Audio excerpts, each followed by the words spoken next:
What is up, you guys? Welcome back to another episode of Just an Era podcast. Later in the episode, we're going to be doing my top tips on how to stay productive. I feel like I've kind of narrowed down my routine and the things that are kind of non negotiable for me to stay productive. And we also have a special guest here today, Cheesy. Cheese is on my lap, and then Mac is staring at me on the ground. Do you want to say hi, Cheesy? His little snores. He's so cute. Anyways, I hope you guys are excited for this episode. I have a lot to catch up with you guys on last week. I feel like last week when I recorded with Nick, I was kind of rushing through my not weekend recap, but just the whole Charleston thing. I was like, oh yeah, like I'll touch base with you guys and like why I'm going to Charleston. And then I never did. I realized after when I was editing, I was like, fuck. So, I mean, it's probably better that I talk about it now that I'm back from Charleston. So, weekend recap, we'll get into that. But first things first, my little rant for this week is I have finally have blocked all the pop culture TikTok tea accounts because I am starting to realize that they are just so I don't want to say evil. Evil's the wrong word. Negative, maybe, might be the right word, or biased with their opinions. I just don't understand why such grown women in their 30s to 40s are so invested in all of these. You know what? It's funny because they claim to be pop culture, but then they're talking about influencers. Like, if you're gonna talk about pop culture, it needs to be celebrities, in my opinion. Why are we going so nose deep into the lives of influencers? Like, they're so up to date with like their Reddits and like shit that they see. I'm like, how do you get all this information? It's actually nuts. And one thing I'm trying to do is stay out of drama and not be so consumed by drama for my own mental health. And I realized that my TikTok page, when I go on it, is just full of all these accounts. And I had to block. I was like, block, block, block, block, block all of it. I want my TikTok to be somewhere where I log on, I'm giggling, laughing, and I am not seeing any type of drama. That it is what it is. So, weekend recap this week. Let's talk about Charleston. Why did I go to Charleston? You're probably wondering what the hell, Sam. Some of you may not be caught up listening to every podcast episode. Maybe some of you are. I don't know. But I am looking to buy an investment property. I knew, which this has been a goal of mine every year, is to travel to two new cities during the year. So this year I went to Charleston and I fell in love with it last month. I fell in love with it and I was like, I can just see myself maybe living here one day or just, buying a property. So after going, I did some research, started to see what it was like for an investment property there in terms of Airbnb. And it's expensive, but it looks like a good place for me personally with my life and the way I want it to go moving forward. A great place to get a property. Now, I can see myself moving to Charleston 5 years from now. I want to raise a family on the East Coast, by the water, ocean, a boat. Like, that's just what I'm used to. And I want to give that to my kids one day. And as much as I love Austin, it's going to be I'm going to be so sad one day when I do leave this city. But I feel like it's like one of those things where new chapters, new beginnings, and you need to look forward to the things that are ahead rather than like weighing down on like the things from the past. So, Charleston, I see it in the future. My parents also, which I didn't even know this until like a week after I told my parents that I was going to go and look at investment properties, but my family has a place in Florida. And I just thought for the longest time, why would I ever move back to Boston if my family has a place in Florida? And when my mom and dad do retire, they're going to be spending 80% of the year in Florida. So it would make no sense for me to move back to Boston if the main reason I'm moving back to Boston was to see and be by family, and my mom and dad wouldn't even be there year round. So I was like, okay, Florida's a good option as well. But obviously, with all the hurricanes and, damage that has been going on, my parents are actually now considering selling the place after they get it all fixed because there was a lot of damage that has happened over the last few years from all the hurricanes. And by next year, they are going to start to look in South Carolina. So I'm like, oh my God, like, Mom, Dad, I don't know if you know this, but I have been wanting to buy an investment property in South Carolina. Like maybe one day we will actually be in the same state. I didn't, think that would be the case, but if it does, it is. It's the case. I'm sorry, my dogs are literally jumping. If you're watching on YouTube, they are jumping up and down on the couch onto my lap, trying to get my attention. Sorry, boys. This is what I get for leaving the door open. So, if I were to buy an investment property in Charleston, it would be my secondary home. The With this entire process, I have definitely learned a lot about, investment properties. It's way more expensive. Now, with your primary resident, if you live in it, it's cheaper in terms of taxes. You pay 4% taxes, whereas if it's a secondary home, you pay 6%. Um, and then interest rates for a secondary home are going to be 1 to 1.5% higher than what the original interest rate is on whatever, right now I think it's like a 6.5, I think. I don't know. So the interest rate for my home, if I were to buy a home, would be all the way up to 8%, which that's a lot. So those are just things I need to keep in mind. And property tax obviously being much higher than, typical home. And so I need to look at the logistics of things and really, really take my time with this. I toured 5 houses in Charleston. I fell in love with one of them, but I don't want to just on a limb put an offer in or anything like that. Like, I literally need to be sitting on it and thinking about it because this is a big decision for myself if I were to do that. And I want it to be an Airbnb for the sole reason of being able to travel back and forth and visit when I want. I have a good amount of friends already in Charleston. I actually have a lot of friends here in Austin that are from Charleston that have mentioned to me that they will at some point move back to Charleston. So I feel like I will have a very good future in Charleston if I were to move there one day, given friends already there, friends that live in Texas now with me that are going to move back because they're from there and they have family there. So I'm like, okay, like I think this might be the place. This might be the place where I end up one day. So Airbnb, because I want to be able to travel back and forth, create a life over there, utilize the home. I don't want to do a long-term rental because if I did long-term rental, obviously, you guys, I'm not going to be able to go and enjoy the home. So this is where my craziness is with my brain. I get so ahead of it and get so excited about things that, like, I see so far in the future even though it's not even a thing. But I don't know. I guess we're manifesting it. Here we are, manifesting it. And I've already created a whole Pinterest mood board of the house with the interior design if it happens. Basically copying the interior design from my Cape house because I grew up with a house on the Cape. We sold it when I was in high school, and I just want that, like, coastal vibe. They call it coastal grandmother if you're wanting to put into consideration the vibe of what I'm doing with the home if I were to buy a house in Charleston is coastal grandmother. And then I was thinking to myself, "Okay, if I bought this investment property in Charleston and then I moved to Charleston, would I live in that house? No, probably not. I would not live in that home. I would probably, we're thinking way long term, but I would maybe move. Well, not maybe move. I would move with Nick and we would buy a place together when we moved there. Now, keep in mind, guys, this is not going to be for another like 3 to 5 years. Like, I don't know if we're going to be moving anytime soon, but that's just my future and what I think is going to happen for me. We're manifesting it. It's happening and I'm excited. So yeah, that's pretty much why I went to Charleston. And one thing about me is I will risk it. I am in my 20s. You only live once. I don't have a lot of responsibilities besides my dog in this current house that I'm in. But you know what? Fuck it. If it fails, if it's a dumb idea, I learned. I learned from my mistakes. And another thing that I have been considering is just buying, like, if I want to continue to go the property investment route, is what if I just bought a house in Austin as a primary and moved out of this house that I'm currently in and leased it out long term for somebody to live in? But then I was thinking about, I was like, I don't know. I don't want to leave this house. I don't want to leave it. I put a lot of work into this house and I just don't see myself leaving it. And the goal is to turn it into an Airbnb. So that way, when I do move from Austin, I can come back and stay here when no one's staying in it while it's an Airbnb. So, hope you guys enjoyed that little segment of me picking my brain because that's just where I've been headspace wise with what I want to do, property investment wise, and long term living wise. So, yeah.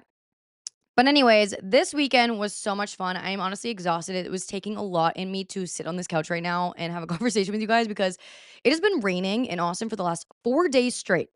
And on top of that, we had visitors in town, so I had some guests staying in the secondary bedroom, and it was a bender of a weekend, so I'm exhausted. And Thursday was kind of the start to it because so I was in Charleston from Monday to Wednesday night. So woke up Thursday and I already had people visiting. So I'm like, fuck, we gotta really get our shit together. So Thursday, Nick's mom got into town. We went to dinner. We went to get sushi, some random sushi place. Obviously, let Nick decide on where we were going, and me and his mom can both agree that we're never gonna let him pick again. It was not the best sushi place. It was a typical like you go there when you're drunk and want food because it's like on the strip of all the bars. So I'm not even gonna bother saying the name of the restaurant because everyone from Austin always is like, Sam loves to bash on Austin restaurants when she doesn't like it. Like, no, sorry, I'm just a girl that didn't like her food. I don't know what to tell you. And then Friday, I was so excited, honestly, to get home after dinner though. I was so tired. So then on Friday, woke up. Nick was obviously at work, so I took his mom. We went and got lunch. We did a little bit of shopping. And then we had a Halloween party that night. I had 2 costumes in mind. I got them both from Fashion Nova. I had a princess costume and a mummy costume. I was like, "I'll just get 2 of them, order them online because God forbid one of them doesn't fit and I have to wear the other one." So I was like, "Okay, whatever one I don't end up wearing, obviously I'll just wear next year." So, we had a little pregame at my house before we went to the party. We just got pizzas for takeout. There was a bunch of us at my house because the party was actually literally right down the street, like a mile, if that. And so pregame, made a cheese board. I made my own espresso martinis. They were insane. I was so proud of myself because every time I make my own espresso martini, I struggle to make the foam on top of the drink. And I'm like, you just know, obviously, if you're at a restaurant and you get an espresso martini and there's no foam on top, you're like, oh, this espresso martini is gonna suck. So I was shaking that shaker for like 5 minutes straight. I was like, there better be foam. There better be foam. And lo and behold, I poured it. There was foam. I was so proud of myself. But yeah, anyways, so got to the pregame. We were playing beer games. It was like a house party type vibe. People were in the backyard, the garage, and the kitchen. Like everyone was just everywhere. And they wanted to make sure everyone left the pregame at 10 p.m., which I love. I love, especially when girls host. Girls are the best at hosting. When girls host, we're like, all right, guys, 10 p.m., make sure you have your Ubers scheduled. We're getting out of here. Because we're not dilly dallying. We're not waiting until like midnight to be going out to the bars, okay? It's not happening. So they're like, make sure everyone has their rides ready to go for 10 p.m. So we got Fetties. Fetties are like those basically vans, sprinter vans as Ubers, so it fits up to like 15 people in them. I ordered one of those and we immediately headed downtown, which was like 3 blocks away. We honestly could have walked. So got the Fetties and we went to this one bar called In Cahoots. I was starving at this point. Starving. Now keep in mind, I had dinner at like 5. And at this point, it's like 10:30. I'm like, fuck, I'm hungry. Like your girl needs to eat every 3 to 4 hours. If not, like she won't survive. So luckily, majority of the bars here in Austin have food trucks. So I went up, got some tacos at the food truck, and from that moment on, everyone saw me get tacos from the food truck, and everyone was just getting tacos. And we're all sitting at the picnic tables. We have our tacos, we have our drinks, and at that point, when we all finished our food, we're like, okay, it's time to go to the next bar. Someone had just mentioned that a lot of the other people from the party were already at Latchkey. And if you guys are an OG and you have been listening to this podcast for a while, you know about Latchkey. Okay, I used to go there every Friday and Saturday night. I would, though, Irish Goodbye at midnight. Proud of myself for that. But I seriously don't know how I used to be able to do it. Latchkey is like the bar of all the bars on the east side. It is this tiny little bungalow home. You go into it, the bars are inside, you get a drink, and then you go to the backyard, and it's just this massive backyard with picnic tables, another bar, a stage for the DJ. Like, oh my God, you guys. And they redid it, they renovated it. But I have to say, like, if you are single in your early 20s, that is the best place to go. It is so much fun. Now that I'm 26, I can't drink like I used to. And I wish I could do it. And I have a boyfriend now, so that helps a lot. Like when I was single, I mean, to be fair, me and Nick this time last year we're in a relationship and we'd still go out like this. But if you're single and you're looking for something fun to do in Austin, like you gotta go to Latchkey. So we get in there. It's renovated, so I'm not having as much deja vu, although I am. But they are playing the same playlist from literally last March. I was like, how is this the same playlist? No one's decided, "Oh, you know what? We should maybe change it up." I wish I could explain to you how distinct these songs are.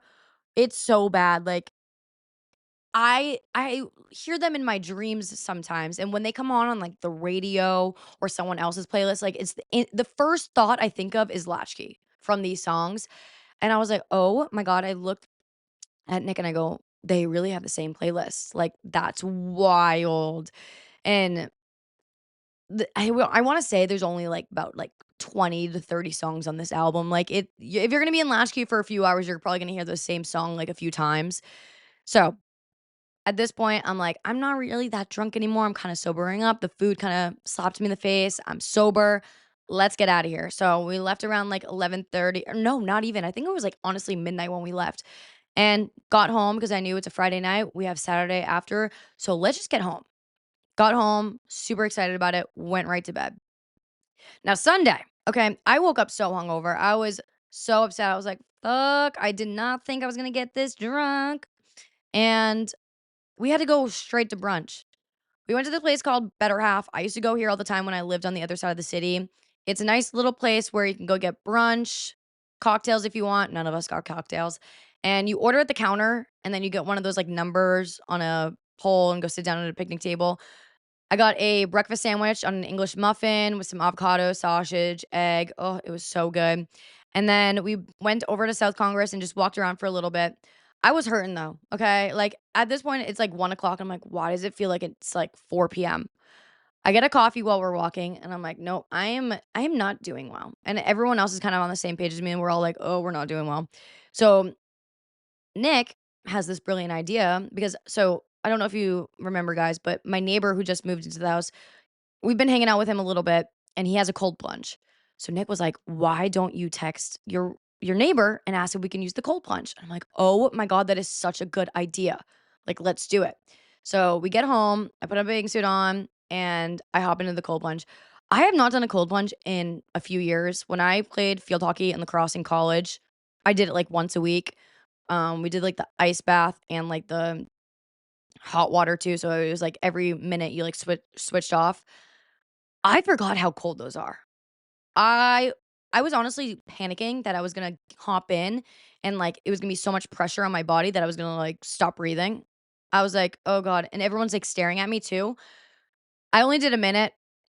My neighbor somehow does 5 minutes. I'm like, "You're insane. You're crazy." But I feel like anyone that owns a cold plunge, like, they got the ability for that, like, they are capable of it. "Cheesy, you're sitting on my lap, mister. Let's Hi, buddy. I know. He just wants to sit on mama's lap." So I did the cold plunge for a minute, and honestly, I felt amazing. I felt amazing. I was so happy that I did it because I was ready to go for the night. It honestly felt like you had like 7 espresso shots, but you didn't get the jitters. That's how I felt after. Although I did wish there was a sauna that I could have hopped in after because I was freezing. Um, it was great. So then we went to this place called Casa Bianca. I went there a few weeks ago with some of my girlfriends, and I had hyped this place up to Nick. So I was like, we need to go. We need to go. And luckily we did. We didn't have a reservation. We just walked right in. We got lucky to get a table because it was only like 5 o'clock. That's my one hack. If you're in Austin and you can't get a reservation anywhere, a lot of the restaurants surprisingly won't open until like 5 o'clock anyways. Just show up right when the doors open and you'll be good to go. Obviously, you're eating like a grandparent at 5 p.m. It's very early, but it's so worth it if you don't have a reservation and you have like a pretty big group. Like we showed up with 5 people and we were able to get sat because a lot of the reservations didn't start until like 7. So they just hold on to the tables because they're like, you can't put another reservation before. So, anyways, went there and I was so happy that everyone loved their food because I get so nervous when I hype up a restaurant so much and I'm like, this place is so good, like one of my favorites. And then you get there and everyone starts eating and no one's really saying anything. So you get really nervous. You're like, fuck, like I just hyped up this place so much. Like, what if they don't like it? And everyone's like, wow, like this is probably the best food I've had in a while. I was like, thank God. One of them even took a photo of like the menu and the food so that he could like recreate it. I was like, fuck yeah, let's go. So Casa Bianca on the east side, so good.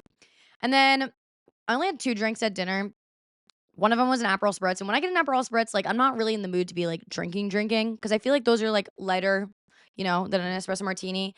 So then we decided, let's go to at least 1 or 2 bars on the west side because we have people in town. We're like, "We wanna show you guys every street that we can possibly think of."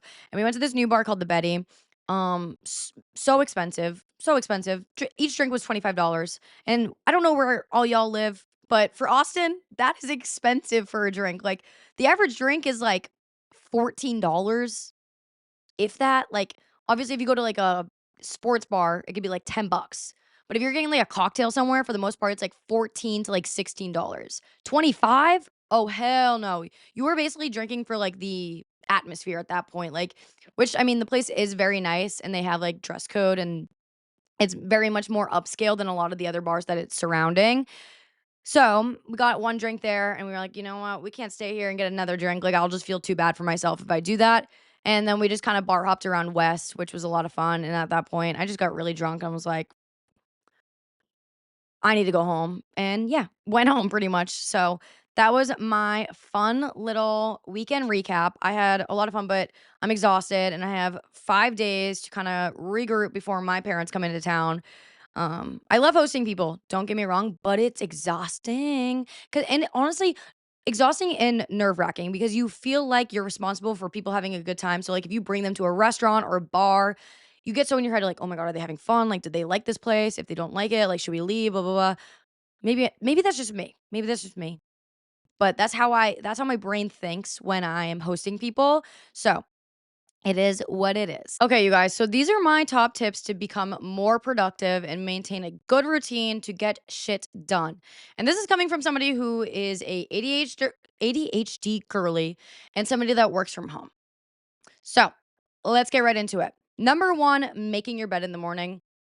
I know it sounds simple. Everyone always talks about it, but I'm not even kidding. If you don't make your bed in the morning, especially if you live or work at home, it makes the world of a difference. When you're just being productive right off the bat, first thing you wake up, what I like to do is I will get out of bed, go straight to the bathroom, brush my teeth, wash my face, and then come out and make my bed. And right off the bat, there you are. You're already being productive. You're already doing something that's on your list of little things to do throughout the day. And there's nothing better than when you have like those little tasks that take maximum 1 minute. It creates a good habit for yourself with those little routines. It's satisfying. So, making your bed, number one, in the morning. Oh, Mackie's or Cheesy's coming back. Number two is take your reset days more serious. Like, make them a non negotiable. Sometimes I'll have those weeks where I'm like, you know what? I'll try that tomorrow, or I'll do this tomorrow, or maybe next week. Like, I don't really need to be doing this. It's not that big of a deal.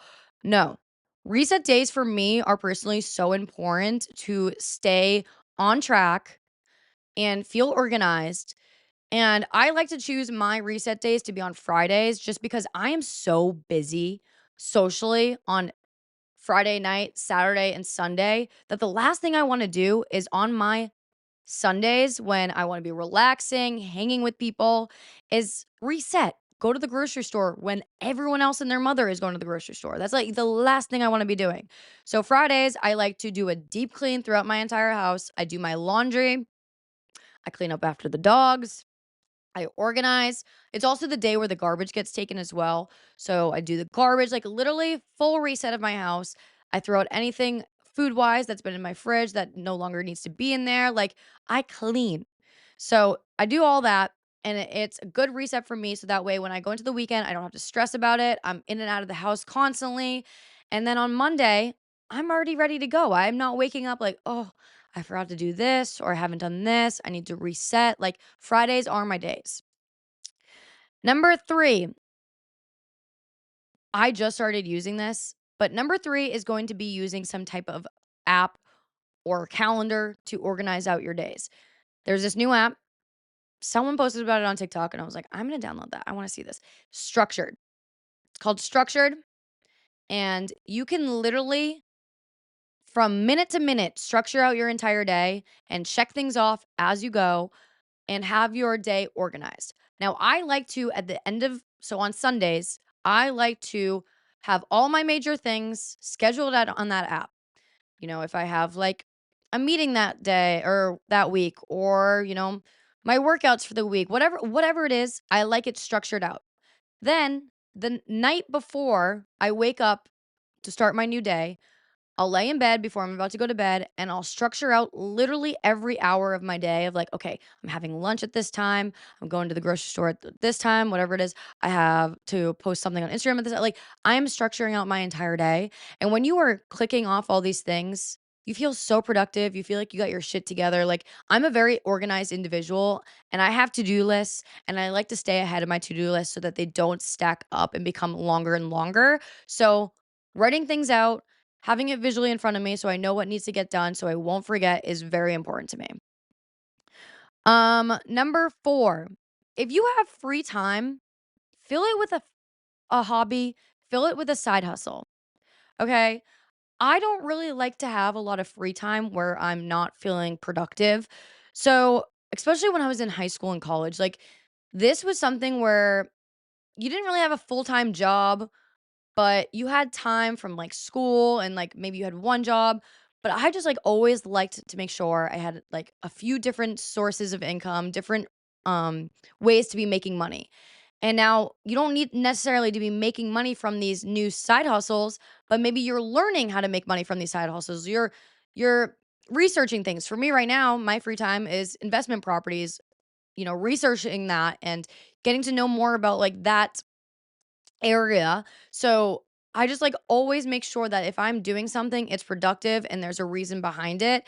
Whether it's a hobby like going to the gym, going on a walk, like productiveness rather than rotting away, watching TV and scrolling on my phone during the middle of the day. Like you can save that for the end of the day as a reward. Like there's nothing better that I love that after I have dinner, I sit on the couch, I watch some reality TV, and I am just relaxing. Number 5 is have a consistent alarm clock Monday to Friday. If you're not consistent with waking up, say you want to try going to the gym every morning before work. If you're not consistent with it, it's not going to be very easy to be getting out of bed every day because you're gonna be like, oh, well, yesterday I slept in. Yesterday when I slept in, it felt so good. So I might as well sleep in today. Make sure you have a consistent alarm clock and it's coming off. I wake up around like 6:45, 7 every single morning.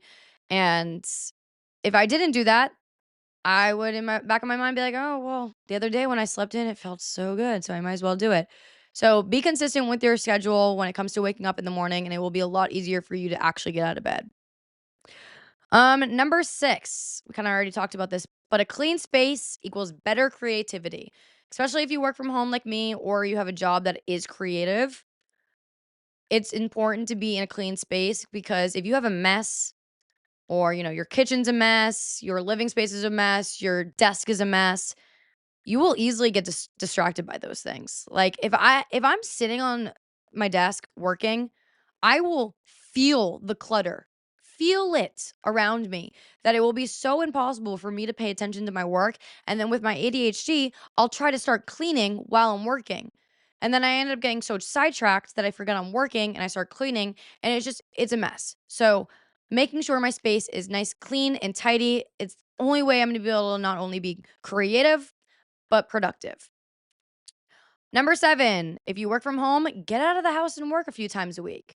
I like to get out of the house at least twice a week and work. It does help me a lot and it's something to look forward to. It's exciting. Um and I've started to realize this a little bit more, especially as I've gotten like a little bit older, is that like, oh yeah, like when I first started working and I could just work from home, God, that was great. I loved it. I was like, wow, this is awesome. But then at the same time, I was like, it gets harder as you get older because you're not as socialized.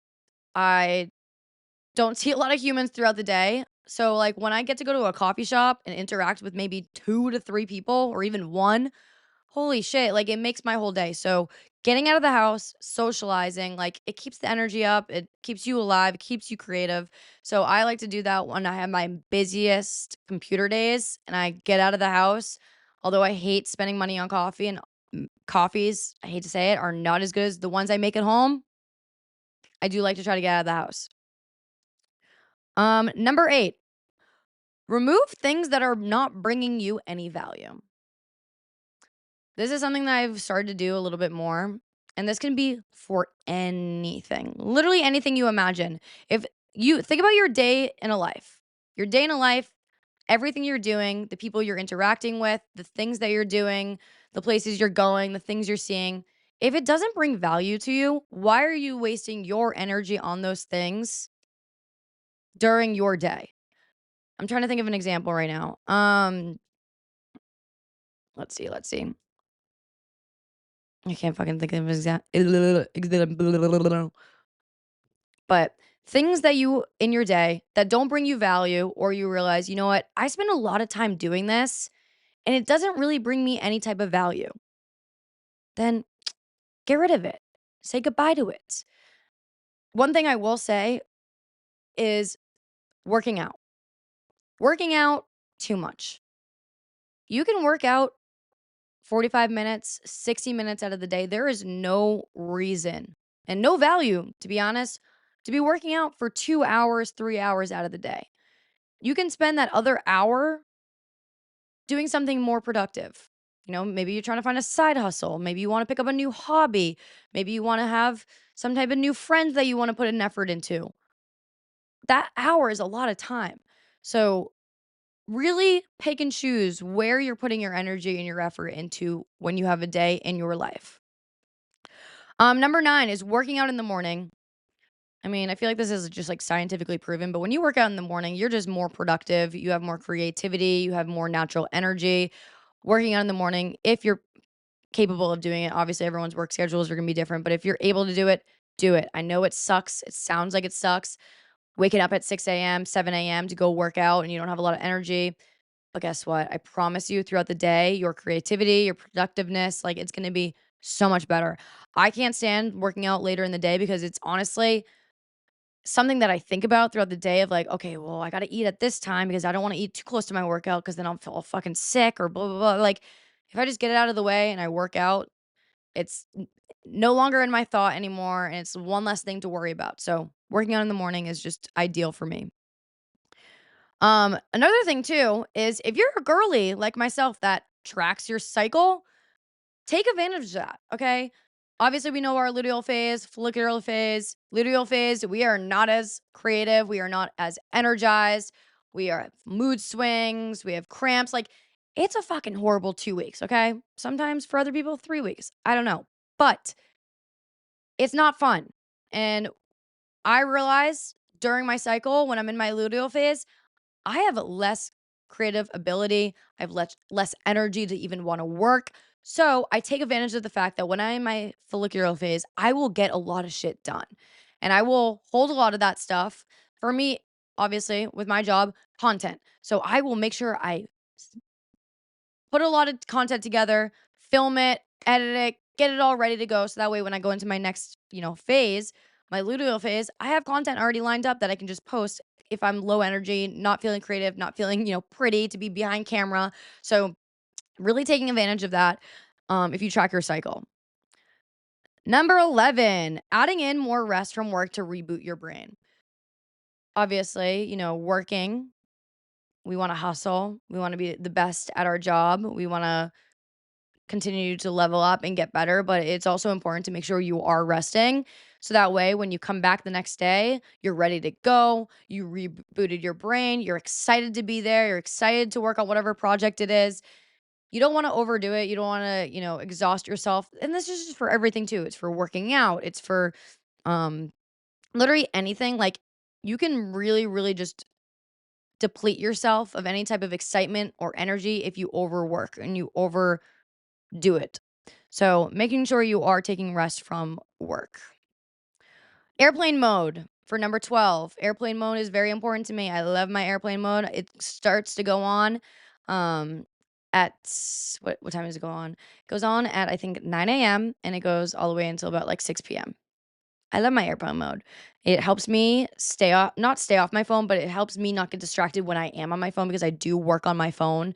So, and I work on my computer and they're obviously both connected to each other. So when I have my airplane mode on, I don't get notifications. I don't get sidetracked. I can stick to my work and get it done.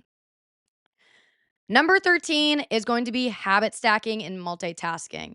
Now, for my girlies that have ADHD like myself, sometimes this can be hard, but let's not take the multitasking too far, okay? We're talking simple. Going to get your nails done. Okay, I have emails to answer. I have TikTok and Reels to edit. I can do that when I'm getting my nails done. You got a hair salon appointment? Same thing. Get work done. Take some phone calls. Like you can multitask, but not necessarily in the sense of, I mean, some people can do this, but for me, with my ADHD, I cannot multitask two different projects at once. I need to get one done, check it off, and then I'll get to the next one. Number 14 is finding workout friends. They don't necessarily need to be your best friend for life, your bestie, but you just need people that you can hang out with, to be active with. There is nothing better than a workout friend, an active friend. And I know like surface level friends or any type of friend that isn't like your best friend. They like on the internet, I see it a lot of like, man, like it's not good to have all these surface level friends. It doesn't have to be surface level, but it's just like having different groups of people. You know, you have your bar scene friends, you have your workout friends, you have your work friends, you have your hot girl walk friends. Like, I don't know. You have different groups of people, and it's good to have that. So that way you can stay held accountable, especially with your workouts, your hot girl walks, your yoga classes, your runs, whatever it is. It's nice to have. I'm starting to build a really nice community of people to run with, and I love that. And then I have people that I like to go on walks with. Like, you have access to all sorts of people that like to move their body in certain ways. So even if it's just like you're at the gym or you're at yoga and you see the same girl every single time you're going to that yoga class, just say hi. Say, hi, I am always the same class as you. Like, what's your name? Whatever. And then, hey, it's going to be like this new thing of accountability, knowing that you see her every single time. You're like, okay, well, I have to go if she's going to go, you know? So finding workout friends is really, really important for me, at least. So, yeah. And that's pretty much it in terms of my like productivity. I do think it's also important, and I feel like it is common sense that you got to be hanging out with people that are going to be bringing out your best interests or the best side of you. And if you don't have those type of people in your life and you feel like they're bad influences, or maybe they force you to stay out later at night, or they make fun of you or make comments because you're not drinking and you're at the bars with them, like those are not going to be your people. They're not gonna be your people, especially if you're somebody that is wanting to find side hustles, make a change with your career or whatever it is, just putting yourself first. Like, you need to make sure you are surrounding yourself around people that are going to bring the best version of yourself out. I personally love just hanging out with, like, entrepreneurial type people that are in the same, like, sphere as me, because I feel like I mean, obviously, everyone can say that, like, a teacher hanging out with a teacher is gonna understand a teacher. A nurse hanging out with a nurse is gonna understand a nurse. So for me, like, me hanging out with a content creator, we're gonna understand each other. We're gonna understand, like, what we're both going through. So, um it is important to have, like, those types of people in your life so that way you have people to vent to. Because, like, yeah, I'll vent to Nick every now and then about work, but, like, he doesn't really understand it. He doesn't fully get it, so it's, like, it's nice having those people in your life that have the same career path as you, and then when you vent to them about it, they relate to you and you don't feel so alone in, like, what you're talking about, so very important. But that is my tips to being more productive.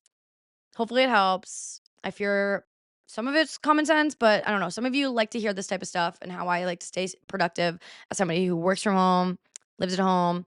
I'm technically my own boss. So it's very important to be staying on top of my business. I don't like having a to-do list. So the second my to-do list gets too long, like I get anxious. I start to freak out. So like if something gets put on my to-do list, I like to get it done right away. And that's just how I am, even if it's something super small.